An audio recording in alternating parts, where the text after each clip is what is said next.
Bíblia, por favor, na segunda carta de Paulo aos Coríntios, capítulo 4.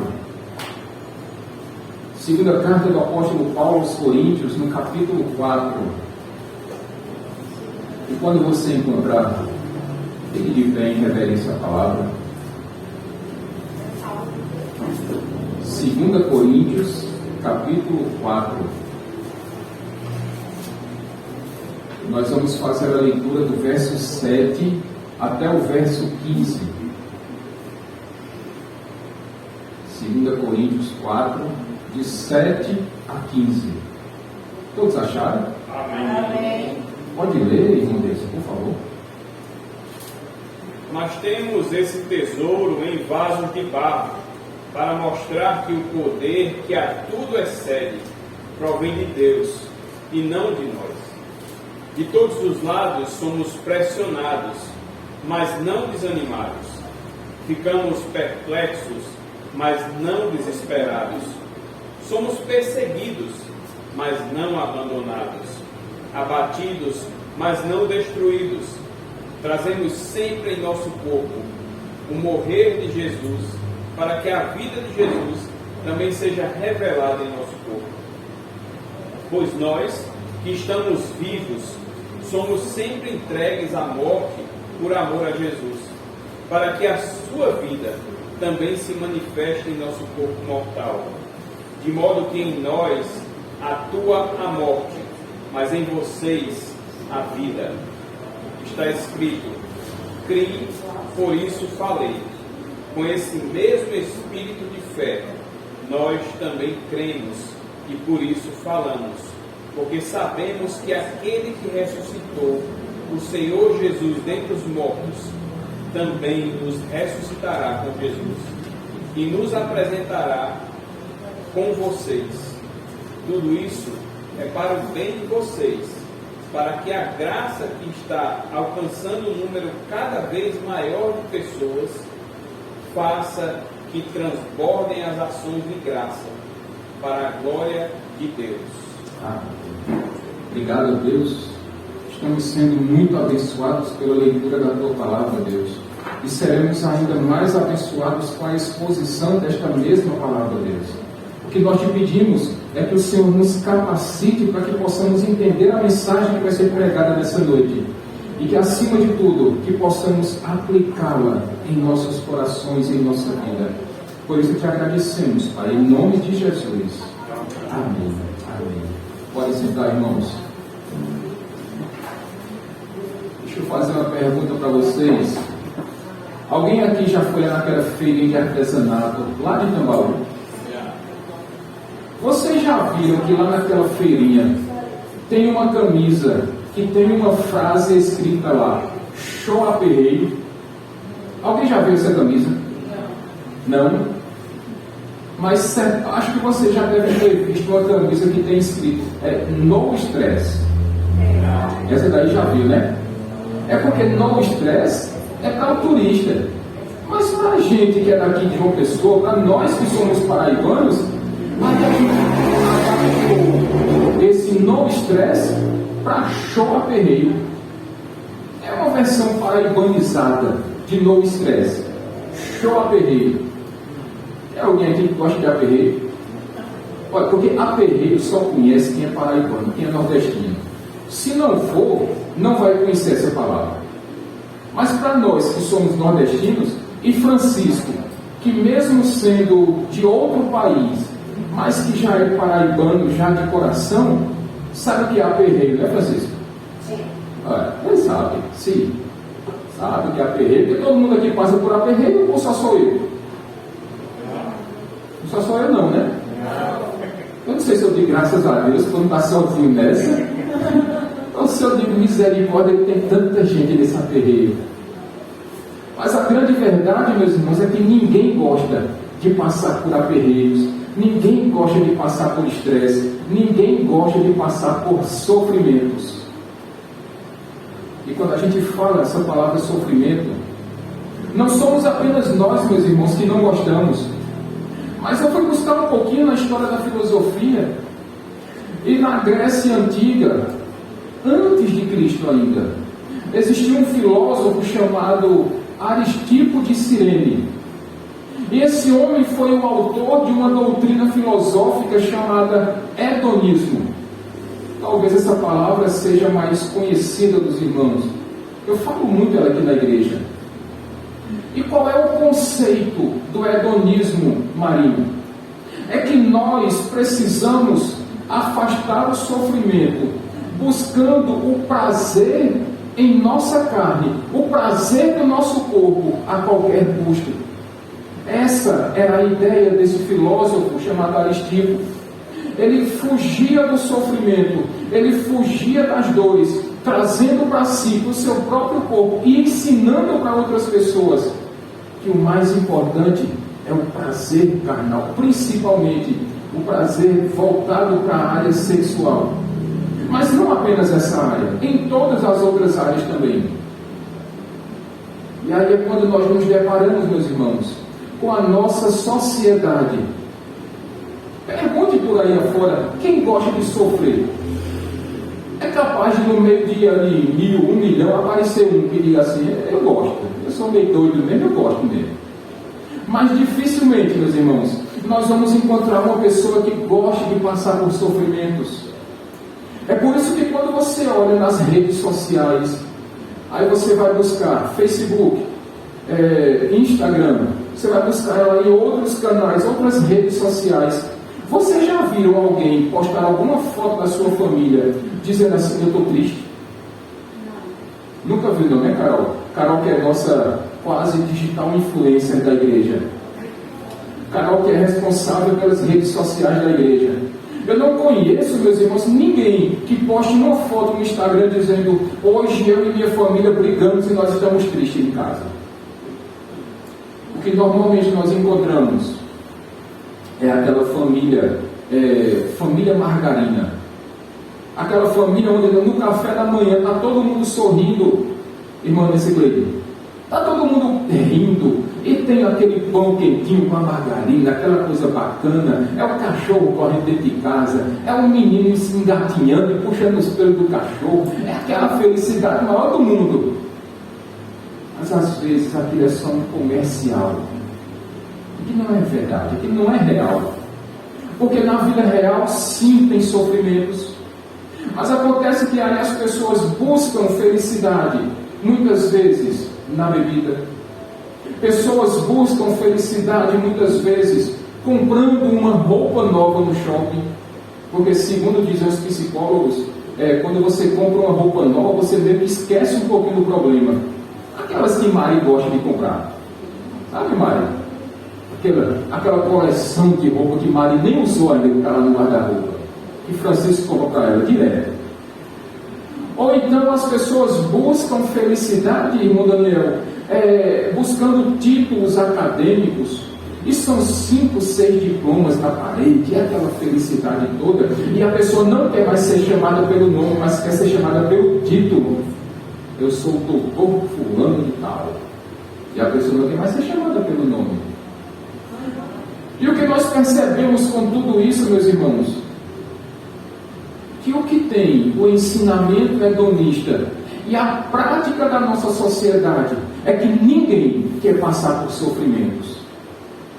Quando se fala em sofrimento, as pessoas dizem logo, estou fora, irmã Dorinha, porque ninguém quer sofrer, ninguém gosta disso.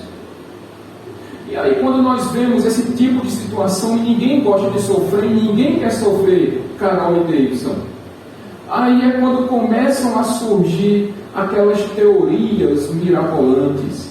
Aí surge a teoria do positivismo, aí surge a teoria da prosperidade, e mais recentemente surge a teoria do coaching, que é aquele que se diz pastor, mas na verdade ele é mais um motivador. E ninguém observa esses homens dizendo que existe sim sofrimento. Aliás, meus irmãos, sofrimento, o próprio Senhor Jesus Cristo falou para você e para mim através das Escrituras. Ele disse, aquele que quer seguir-me, ele precisa tomar a sua... Poxa, não é uma foto na rede social, não? Aquele que quer seguir ao Mestre, precisa tomar a sua cruz. E carregar na cruz implica em sofrimento, meus irmãos. Acontece que, se por um lado, o que a sociedade ensina é que nós não merecemos sofrer, por outro lado, o Evangelho é um convite ao sofrimento. E talvez, meus irmãos, quem mais possa nos ensinar sobre sofrimento seja o apóstolo Paulo. Homem de dores, assim como o Senhor Jesus Cristo foi o apóstolo Paulo. E talvez ele seja o melhor professor nessa noite, para nos dar alguns motivos pelos quais nós sim iremos sofrer por causa de Jesus Cristo. Antes de nós entrarmos definitivamente no texto, eu queria lembrar a vocês do contexto onde nós estamos inseridos, que Paulo estava falando sobre a excelência da luz do Evangelho, de como essa luz do Evangelho alcançou a vida do apóstolo Paulo antes de ele ser apóstolo. Afinal, quem era Paulo antes de ser um apóstolo, meus irmãos? Um perseguidor de cristãos, aquele que sentia prazer em perseguir cristãos.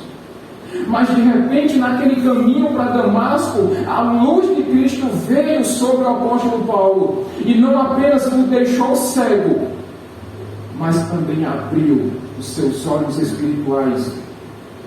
E Paulo, que era um profundo conhecedor da lei, agora ele teve um entendimento, meus irmãos, que esta lei que apontava para o seu pecado, mas que também apontava para a glória de Cristo, essa lei que Paulo era tão conhecedor, apontava para o próprio Jesus Cristo. E foi a partir desse momento então que ele pôde ver a glória de Deus refletindo em Cristo Jesus. Mas aí, meus irmãos, uma vez que Paulo, o apóstolo Paulo, fala sobre essa luz de Cristo, agora ele vai fazer um contraponto a partir do versículo 7, quando ele vai dizer: porém temos este tesouro em vasos de barro, para que a excelência do poder seja de Deus e não de nós. Paulo, que estava falando desse verdadeiro tesouro que é a luz do Evangelho, agora ele vai dizer que este tesouro, ele está em vasos de barro. E quando Paulo, meus irmãos, fala em vasos de barro, ele está falando sobre si próprio, está falando sobre os outros apóstolos, está falando também sobre aqueles mensageiros do Evangelho, Lusa. O que Paulo está querendo dizer para você e para mim nessa noite é que, tal qual aquele vaso de barro, são todos os mensageiros do Evangelho, frágeis. E esses vasos de barro, meus irmãos, eram vasos muito comuns nas casas do Oriente Médio. Era um vaso muito frágil, mas também muito baratinho. Ao contrário, meus irmãos, daqueles vasos de metal, que mesmo que caíssem no chão, Daniel, eles poderiam ser consertados. Este vaso de barro não. Quando o vaso de barro cai no chão, o que é que ele faz? Quebra. E quando um vaso desse quebrava, simplesmente ele era jogado fora. E como ele era muito baratinho, comprava-se outro e colocava-se no lugar. Mas Paulo, meus irmãos, fala para muito mais do que o simples valor de um vaso de barro. Ele fala sobre a fragilidade desse vaso, de como os mensageiros do Evangelho são frágeis, e de como é muito grande a luta, de como é muito difícil a vida dos mensageiros, daqueles que proclamam a verdade do reino de Deus. E para que a gente tenha uma noção disso, Paulo, no capítulo 11 deste mesmo livro, desta mesma carta, Paulo, no capítulo 11, a partir do verso 23, ele vai dizer algumas coisinhas para você e para mim nessa noite. Quer ver? Preste atenção. A partir do verso 23, Paulo vai dizer: olha, eu sofri muitas lutas em minhas jornadas e em minhas prisões. Por 5 vezes eu levei 39 açoitadas. Por 3 vezes eu levei surras de vara. Uma vez fui apedrejado. Por 3 vezes passei por naufrágios. Uma noite e um dia eu passei dentro do mar. Muitas foram as minhas lutas. Meus irmãos, Paulo sofreu muito no deserto, Paulo sofreu na cidade, Paulo sofreu em rios, Paulo sofreu com pessoas que tentavam persegui-lo, quer sejam gentios ou até mesmo seus irmãos de sangue, até mesmo seus irmãos de fé. Paulo sofreu com fome, Paulo sofreu com sede, Paulo sofreu com jejuns, Paulo sofreu em frio e até mesmo em nudez Paulo sofreu. E eu pergunto para você, você teria coragem de andar com um homem como esse, como Paulo? Sabendo que esse homem atraía esse tipo de dificuldade? E mais do que isso, imagine, meus irmãos, como não deveria ser a fisionomia de Paulo. Um homem que passou por tantas lutas, Cícera. Eu fico pensando que um homem desse, mesmo jovem Francisco, deveria ter uma fisionomia muito velha, muito desgastada pelos sofrimentos. Mas o que nós precisamos entender, meus irmãos, é que a primeira razão que Paulo nos dá para que nós passemos pelos sofrimentos por causa de Cristo é para que a glória de Deus reflita em nós. Porque o que nós estamos vendo aqui, meus irmãos, não é que Paulo fosse um homem com muita força. Não, a força que ele tinha vinha de Deus. O poder que Paulo tinha não vinha dele, mas o poder que Paulo carregava sobre si foi dado pelo próprio Deus.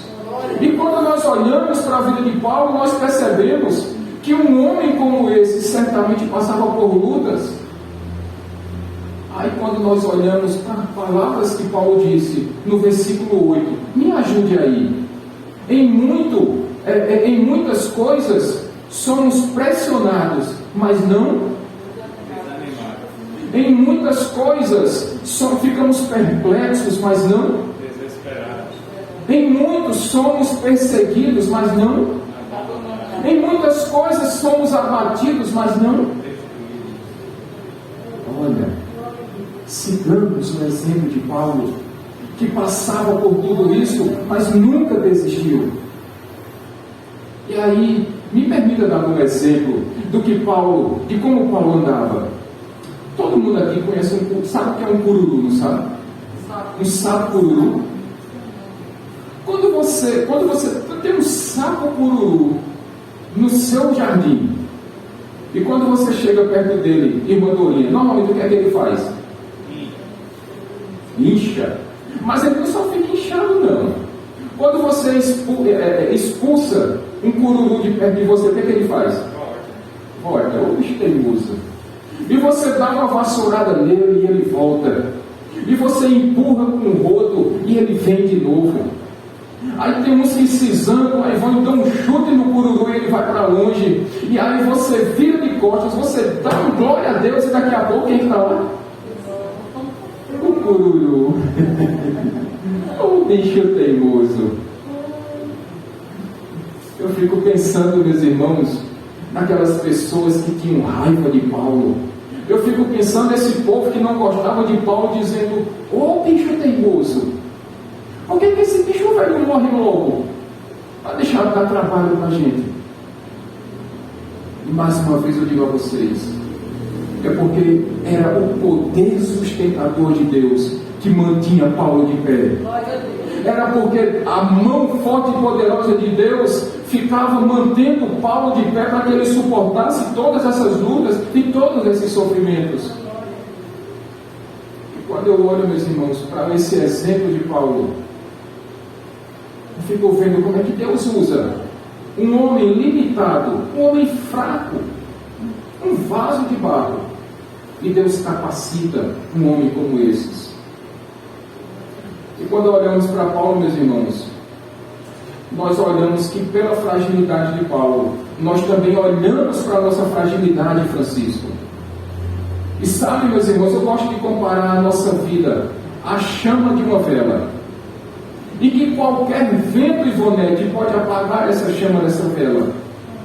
Mas sabe por que o vento não apaga essa chama tão rapidamente, tão facilmente? Porque é como se colocasse, meus irmãos, uma redoma de vidro, aquela redoma de vidro que ela é blindada pelo Espírito Santo de Deus. E é por isso que muitas vezes nós não somos quebrados e a nossa vida não é apagada como uma simples chama de uma vela. Porque quem sustenta a sua e a minha vida é o próprio Deus. Mas acontece, meus irmãos, que assim como Paulo, nós também somos vasos de barro. E como vasos de barro, aqui nesse texto, nós também carregamos este tesouro. E sabe qual é a sua e a minha responsabilidade? É que as pessoas vejam em nós vasos de barro, muitas vezes sem valor, muitas vezes até de certa forma inúteis, mas que as pessoas vejam em nós a glória do poder de Deus refletida em nós.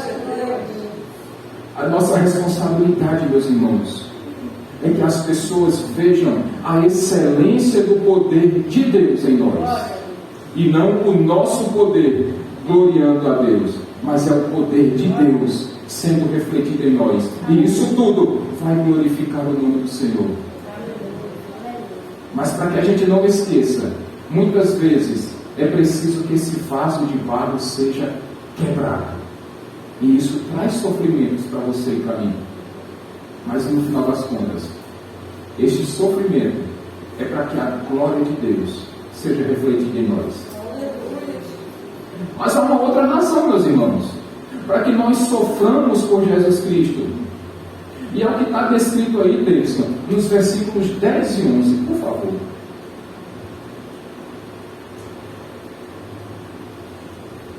Trazemos sempre em nosso corpo o morrer de Jesus, para que a vida de Jesus também seja revelada em nosso corpo. Pois nós, que estamos vivos, somos sempre entregues à morte por amor a Jesus, para que a sua vida também se manifeste em nosso corpo mortal. Meus irmãos, Paulo tinha cheiro de morte.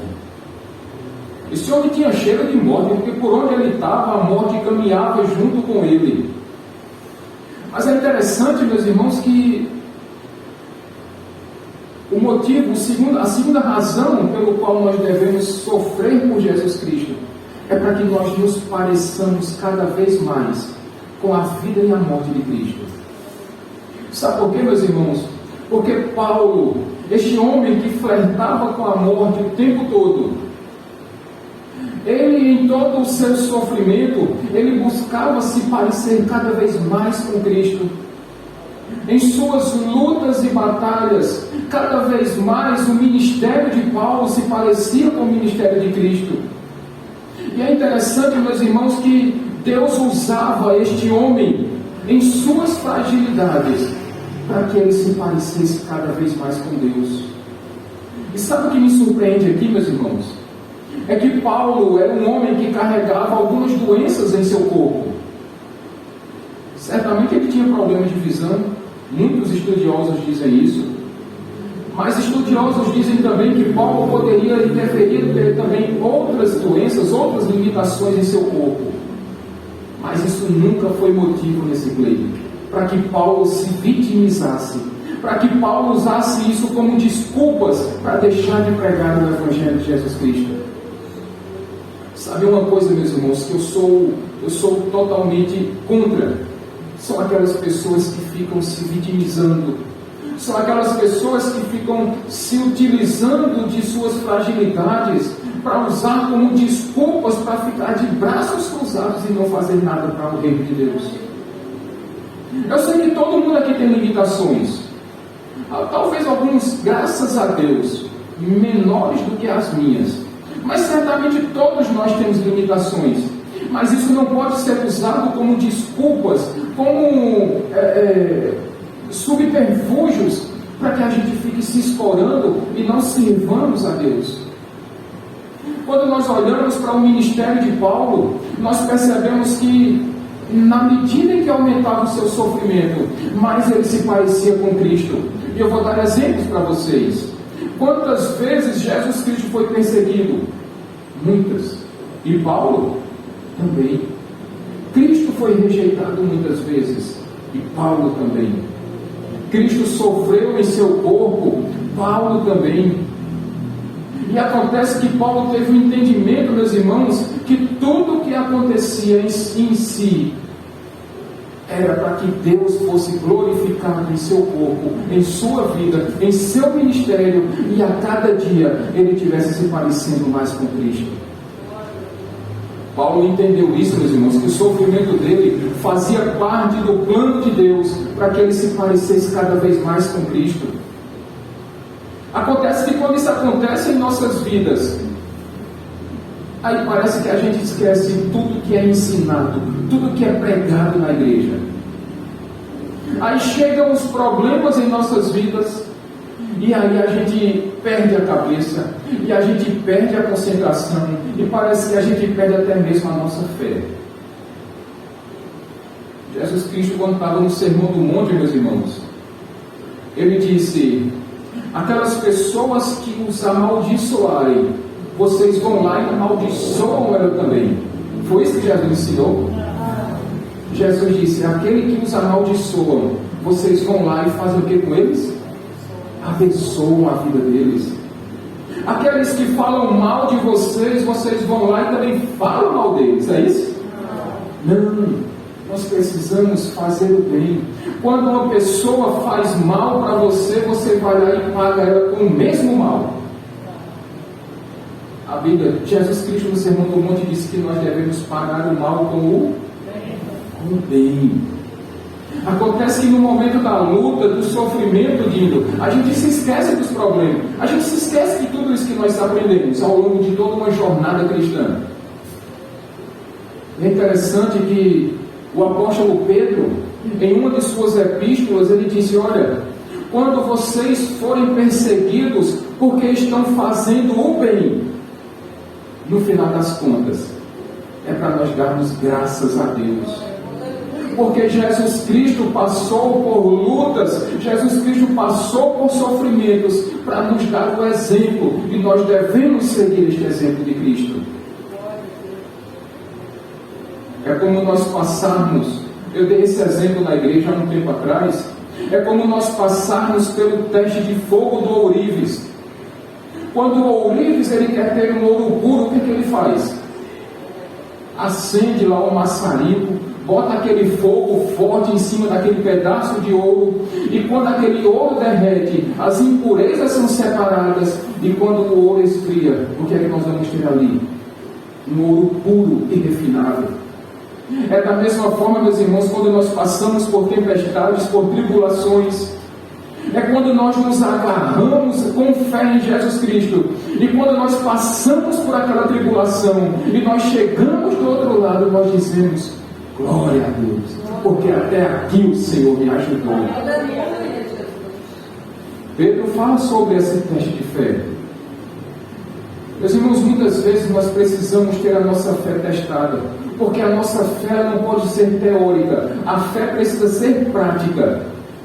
É mais ou menos, Davidson, quando você vai lá e instala aquelas placas de energia solar, mas nós só vamos saber se elas estão funcionando realmente quando você vai lá e faz um teste e liga o ar-condicionado ou liga o chuveiro elétrico, e aquela energia da placa solar ela chega nos equipamentos eletrônicos. Não é assim que funciona? É mais ou menos assim, né?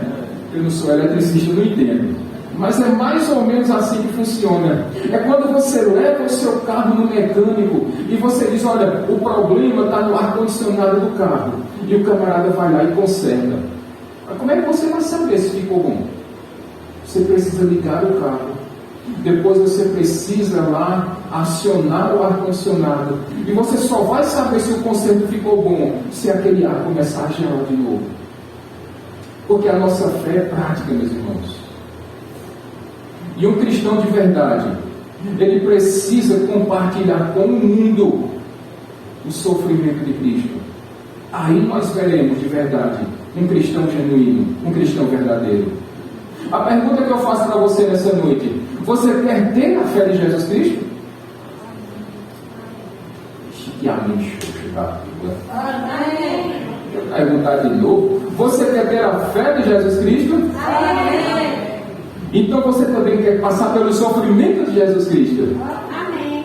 Olha aí, olha aí. Eu pensei que não fosse de ninguém falar nada.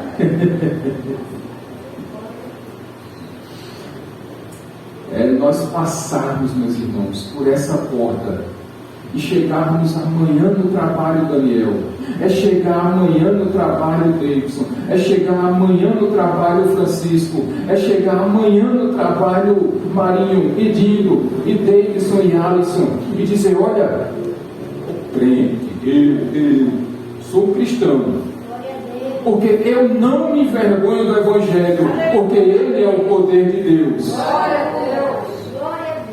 É nós termos essa coragem de assumirmos diante do mundo que nós não nos envergonhamos do Evangelho de Deus, porque ele é o poder de Deus para a salvação. E o sofrimento que nós passamos vai fazer com que nós nos pareçamos cada vez mais com Jesus Cristo. É por isso que Jesus, lá nas bem-aventuranças, ele vai dizer: bem-aventurados, ou muito felizes serão vocês, quando por minha causa os insultarem, perseguirem e levantarem todo tipo de calúnia contra vocês, pois da mesma forma perseguiram os profetas que viveram antes de vocês. É por isso, meus irmãos, uma segunda razão pelo qual nós passamos por sofrimento por causa de Cristo, é para que nós nos pareçamos cada vez mais com Ele. E aí nós chegamos na última razão desse texto. Por que nós deveremos e devemos sofrer por Cristo? Versículo 12, Paulo vai dizer: olha, de forma que em nós atua a morte, mas em vocês a vida. Paulo entendeu, meus irmãos, que o sofrimento dele, o sofrimento provocado por Deus na vida dele, é para que através da vida dele, ele conseguisse abençoar outras pessoas. Muitas vezes, meus irmãos, e esta é a razão pelo qual nós sofremos por Cristo aqui, a última razão, é que Deus trabalha através de nossas vidas para poder alcançar a vida de outras pessoas. E muitas vezes o sofrimento que nós passamos, a gente nem sabe, mas é para abençoar a vida de outras pessoas, Cícera. Paulo entendeu isso. E aí chega no versículo 13, aí Paulo vai dizer: olha, e como está escrito, como criei, também falei. Porque neste mesmo espírito de fé, como nós cremos, também falamos. Aí quando chega nesse ponto, Davidson, aí eu digo: e agora, Jesus? Eu digo: Paulo era muito inteligente. Ou isso aqui é mistério, ou então isso aqui é uma fala tão profunda que eu não entendi. Não entendi nada. Criei, logo falei. Por isso cremos e também falamos. Você entendeu? Na hora eu não entendi. Mas aí eu fui buscar, fui entender de que se tratava essa fala do apóstolo Paulo. Aí então nas pesquisas, meus irmãos, eu percebi que Paulo estava fazendo referência ao versículo 10 do Salmo 116. Porque neste Salmo, Davi, passando por muitas tribulações, passando por muitas lutas, Marinho, passando por muitas dificuldades, foi então que ele entendeu que se ele cresce em Deus, aquela situação poderia ser resolvida. É por isso que todas as vezes que nós cremos e nós abrimos a nossa boca para falar da bondade, da graça e da misericórdia de Deus, aí nós também chegamos a outras pessoas. É quando o nosso sofrimento vai alcançar a vida de outras pessoas. Paulo entendeu, meus irmãos, que fazia parte do plano de Deus que o sofrimento de nossas vidas servisse para abençoar outras pessoas. Foi quando eu me lembrei, irmão Daniel, eu sou transplantado de pâncreas e rim. E antes de fazer o transplante, eu já disse aqui na igreja, talvez você não lembre, mas eu vou relembrar você. Antes de fazer o transplante, eu fui lá para o Instituto dos Cegos e aprendi o Braille, aprendi a ler e escrever em Braille. Mas acontece que depois eu parei de praticar e esqueci. como se lê e se escreve em braille. Mas aí, Deus me abençoou com os 2 transplantes e eu voltei para o Instituto dos Cegos. E lá Deus me deu a oportunidade de conhecer uma jovem que estava passando pelos mesmos problemas que eu tinha passado. Ela era diabética, como eu fui diabético. Ela perdeu a visão, como eu perdi a visão. Ela estava perdendo a função renal, como eu também perdi a função renal. Mas acontece que ela não aceitava aquela situação, meus irmãos. A ponto de ela recusar fazer hemodiálise, como eu fiz. E o caminho que ela estava seguindo era a morte. Mas não apenas porque ela não queria fazer hemodiálise, mas é porque ela não conhecia Jesus Cristo. Então eu comecei a pregar o Evangelho para ela. E a Elisângela sempre estava junto a mim, quando podia. E juntos nós falávamos do amor de Deus. Juntos nós falávamos da graça e da misericórdia de Jesus. E Deus foi tão bom com a vida daquela jovem, que em um determinado momento da vida dela, ela entregou a sua vida a Cristo. E se por um lado, nesse clima, eu me entristeci, porque pouco tempo depois aquela jovem morreu em uma máquina de hemodiálise. Ela estava sentada, fazendo hemodiálise. E quis Deus, na sua soberania, chamá-la naquele momento. Mas para minha alegria, meus irmãos, eu sabia para onde ela estava indo. Ela estava indo para os braços do Pai. E todo aquele sofrimento que ela estivera passado, ela agora não passaria mais. Porque como nós cremos e sabemos, estar com Cristo é infinitamente melhor. Não haveria mais dor, não haveria mais choro, não haveria mais hemodiálise para aquela jovem. Ela estava agora nos braços do Pai. Sofrimento para a família que ficou, sim. Alguns que não conheciam a Cristo. Mas para ela, louvado seja Deus, que deu tempo ela reconhecer Jesus como seu Senhor e Salvador e entregar a sua vida por completo a Ele. Deus usa, meus irmãos, o nosso sofrimento para abençoar outras pessoas. Paulo entendeu isso. Faz parte do plano de Deus para a salvação de muitos, que o sofrimento recaia sobre nossas vidas. Veja o que Paulo vai dizer aí no versículo 14 e 15, Davidson, por favor.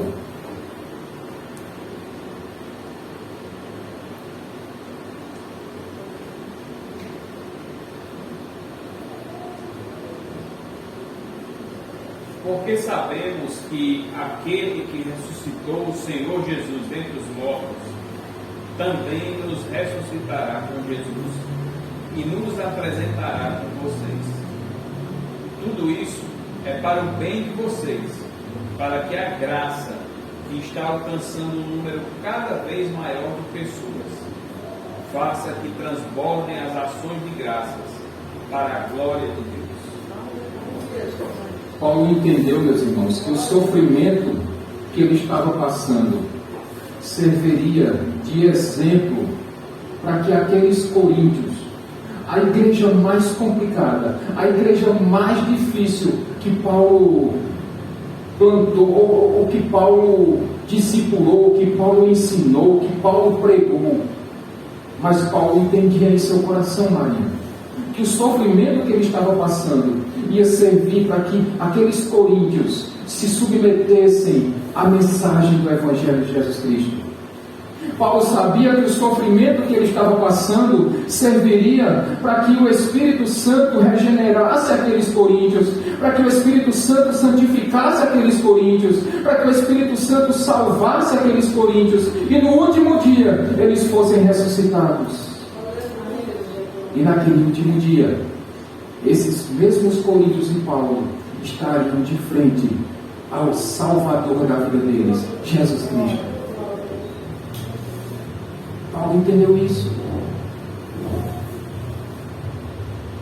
E quando nós pensamos sobre isso, meus irmãos, Paulo entendeu que o exemplo dele era o mesmo exemplo de tantos homens que sofreram na história do cristianismo. E como tem acontecido até hoje, meus irmãos, haja vista que Neste exato momento, devem ter muitos pastores, devem ter muitos missionários, devem ter muitas pessoas pregando este mesmo Evangelho, para que pessoas se submetam à mensagem da cruz, se arrependam dos seus pecados e entreguem suas vidas a Cristo. Eu sei que neste exato momento, devem ter muitas mães de joelhos dobrados, com lágrimas nos olhos, orando, intercedendo por seus filhos. Eu sei que nesse exato momento tem muitas mulheres que estão com seus joelhos calejados, intercedendo para que Deus converta o coração de seus maridos.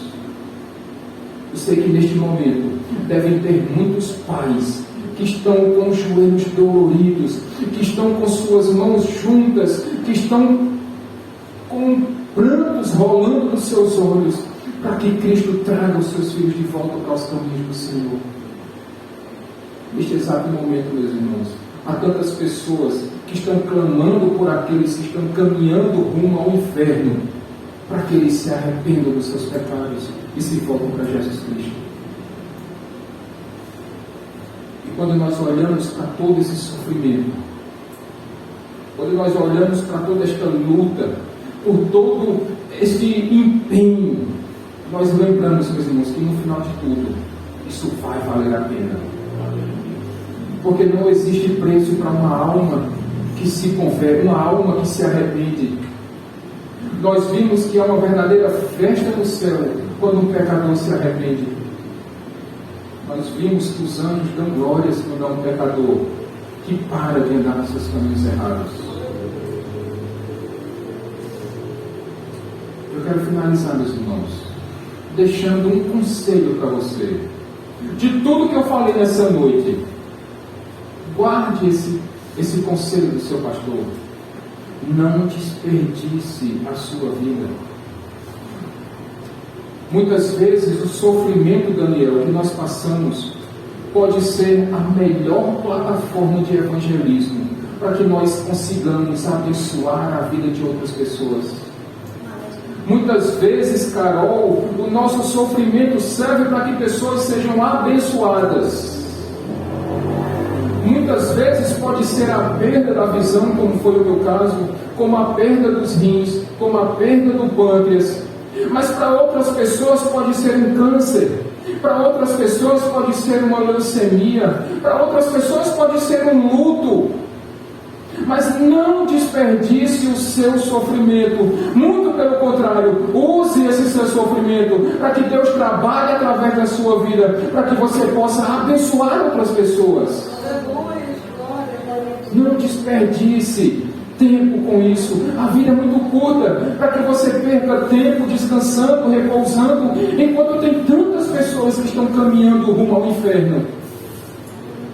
Se Deus colocou um sofrimento em sua vida, use isso como um trampolim para que você seja impulsionado, para que Deus te capacite. Porque na verdade, meus irmãos, se você é um cristão genuíno, se você é um cristão verdadeiro, Deus te capacitou com dons espirituais, com talentos.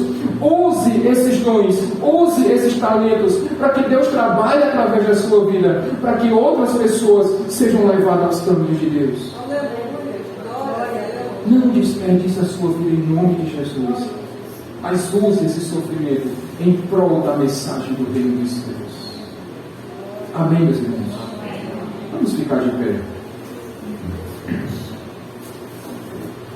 Queria que você fechasse seus olhos nesse momento, para que nós finalizemos este culto através de uma oração por aqueles que estão passando por lutas e dificuldades nesse momento. Feche seus olhos, por favor. Senhor, meu Deus, que o Senhor possa usar o nosso sofrimento para que nós nos pareçamos cada vez mais com Cristo. Ó Deus, que o Senhor use o nosso sofrimento para que a Tua glória resplandeça em nós. Ó Deus, que o nosso sofrimento sirva para que o Senhor trabalhe através de nossas vidas, para que outras pessoas sejam alcançadas pela Tua graça, pela tua misericórdia, pelo teu poder sem limites, pelo teu amor infinito. Ó Deus, que o Senhor nos capacite, nós que somos vasos de barro e que muitas vezes precisamos ser quebrados, ó Deus, para que a luz do Evangelho resplandeça em nós, para que a luz de Cristo seja vista por outras pessoas. Que o Senhor nos capacite, ó Deus, para que este orgulho não entre em nossos corações, muito pelo contrário, mas que nós nunca nos esqueçamos que nós somos vasos de barro, de pouco valor, mas que quando quebrados, fazem resplandecer a glória de Cristo, a luz de Cristo, a luz do Evangelho de Cristo, e que outras pessoas possam ver isso através de nossas vidas.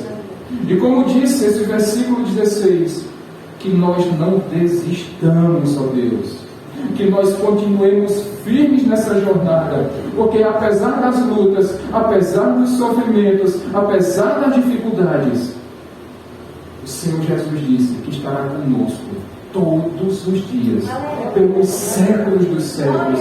Nós não caminhamos só, nós não estamos sozinhos, nós temos alguém que está tomando conta de nós, e em momentos difíceis nós sabemos a quem recorrer, porque nós temos um Pai bondoso e zeloso que tem tomado conta de nós. Por isso, ó Pai, neste culto nós só temos uma palavra para te dizer: muito obrigado, porque mesmo com lutas, nós sabemos que isso faz parte do teu plano eterno para a salvação de muitos.